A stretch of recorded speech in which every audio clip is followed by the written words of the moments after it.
Le commandant de la force de la mission des Nations Unies en République centrafricaine, le général Daniel Sidiki Traoré, s'est rendu à Bangassou, localité située à environ 730 km de Bangui, le 29 janvier 2021 pour y rencontrer les soldats de la paix et vérifier les progrès accomplis pour renforcer la sécurité dans cette région du sud-est du pays. La ville de Bangassou est calme après les attaques d'il y a environ un mois d'une coalition de groupes armés qui ont finalement abandonné leur position et fui suite à un ultimatum des forces de la MINUSCA.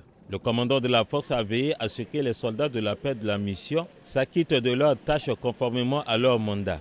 Plus de 100 soldats rwandais supplémentaires ont été déployés dans la localité, alors que les forces de la MINUSCA adoptent une approche robuste pour renforcer les capacités opérationnelles dans la région. Nous avons connu cette ville de Bangassou qui était une ville paisible. Bien sûr, pour y arriver, on a dû fournir dans les années précédentes beaucoup d'efforts. On avait réussi. Les derniers incidents du mois de décembre, fin décembre, sont venus troubler la quiétude de cette ville. Mais il faudrait que très rapidement, nous nous retroussons les manches pour ramener Bangassou dans ce contexte qu'il vivait avant, c'est-à-dire Bangassou, une ville paisible. Et nous allons nous y atteler.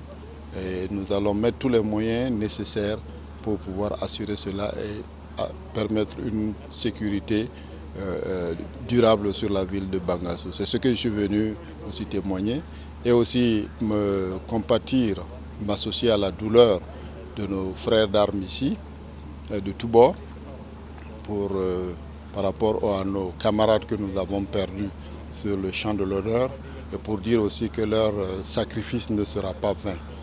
L'attaque et l'occupation de la ville de Bangassou le 3 décembre 2020 par les groupes armés ont provoqué un déplacement massif de la population. Selon le Haut Commissariat des Nations Unies pour les réfugiés HCR, plus de 50 000 Centrafricains ont trouvé refuge en République démocratique du Congo pour fuir les violences. Depuis le 16 janvier 2021, les casques bleus de la MINUSCA et les FACA contrôlent cette ville. Ils sont visibles au niveau du marché, du site des déplacés, de la mairie, de la préfecture et de l'embarcadère.